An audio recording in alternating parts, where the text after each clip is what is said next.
Okay, we're given this word problem here in which it says that we've invested $4,000 at age 20.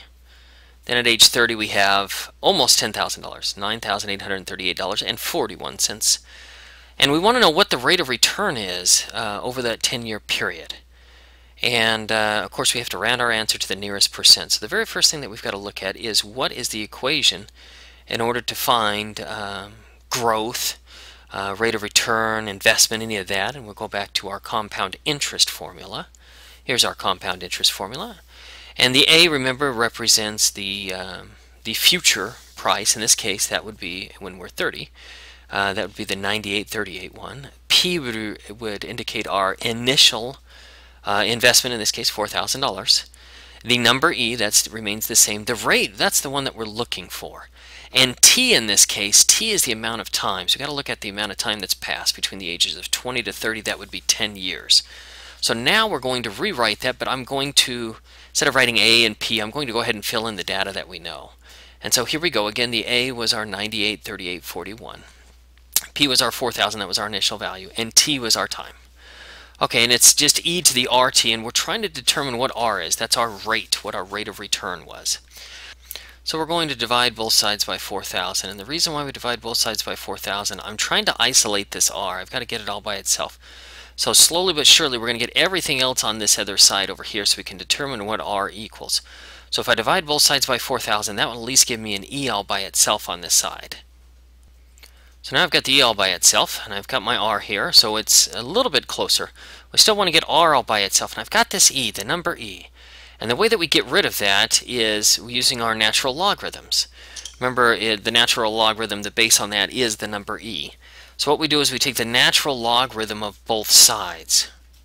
Okay, so if we do that, it looks like this. I've taken both sides. Remember, our rules of equations state that if we do it to one side, we have to do it to both sides. And if we do it to both sides, we haven't changed its value in any way. So this one, these two are equivalent. This one, we just added the natural logarithm. We took the natural logarithm of both sides in order to go to our next step. And that next step is here. The natural log of E cancels out. Okay, the natural log of E is 1. So those two cancel out. So now I can just kind of, if you want, you can just think about crossing those off. What we're left with on this side is just a plain old 10R. So there's what we have here. Okay, so we're getting closer. We got rid of our number E now. I still have natural log on this side.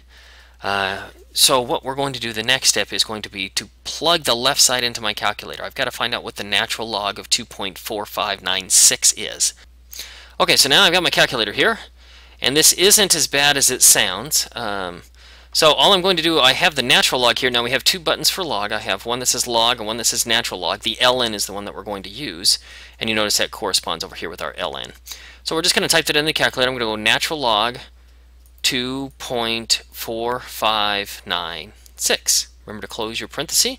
And it's as easy as that. You hit enter, and that gives us our answer. I've got 0.89999, and it keeps going there for a little while. So that's my next step. So I go back over here, and I simplify that.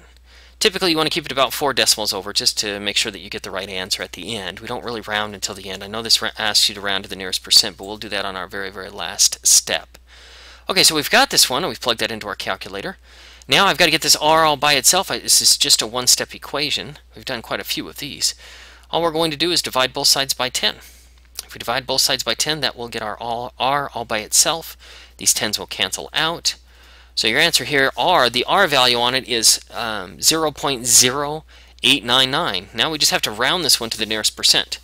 Now remember, with percents, we take this decimal and we move it over 2 places. So we're going to go over 1, 2. This would be 8.99%, and we're asked to round to the nearest percent. So the nearest percent would indeed be 9%. So that would be our answer on this one, just 9%.